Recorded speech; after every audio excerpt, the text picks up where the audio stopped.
The essential turntable vocabulary, understanding the basics. If you're new to the world of vinyl records and turntables, the terminology can be a bit overwhelming. From needles to cartridges to tone arms, there's a whole new vocabulary to learn. In this video, we'll break down the essential turntable vocabulary to help you navigate the world of vinyl with ease. The needle, aka the stylus. The needle, also known as the stylus, is the part of the record player that comes into direct contact with the upward-facing side of the album as it spins.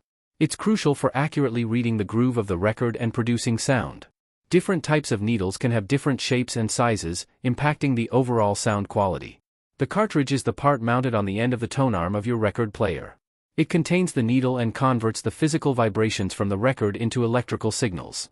Many turntables use a headshell to mount the cartridge securely in place, ensuring optimal sound quality. The tone arm is the part that assists in stabilizing the needle on the record.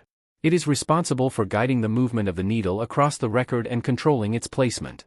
A high-quality tone arm can greatly impact the overall sound quality of your turntable setup.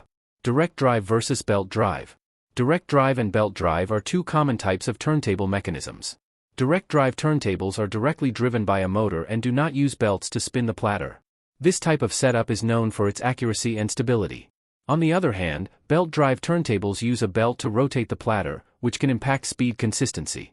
Linear tracking turntables are designed to keep the needle tracking in a straight line across the record.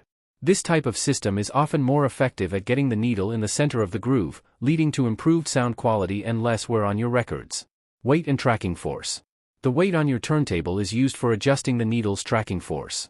Proper tracking force is essential for preventing damage to your records and ensuring optimal sound quality. Be sure to follow the manufacturer's recommendations for the correct weight setting. Phono connection and grounding. The phono connection is essential for most turntables to operate properly. It is usually accompanied by a ground screw, which helps eliminate unwanted buzzing or hissing noises. Connecting your turntable to a line connection instead of a phono connection can result in poor sound quality. Pitch control and speeds. Pitch control allows you to adjust the playback speed of your turntable. Most turntables with this feature are adjustable up to plus or minus 10%, giving you greater control over the sound. Records can have different speeds, including 16, 33, 45, and 78 RPMs. Understanding the essential turntable vocabulary is key to enjoying your vinyl collection to the fullest. From the needle to the phono connection, each component plays a crucial role in the overall sound quality of your turntable setup. By familiarizing yourself with these terms, you'll be better equipped to optimize your listening experience and preserve your vinyl records for years to come.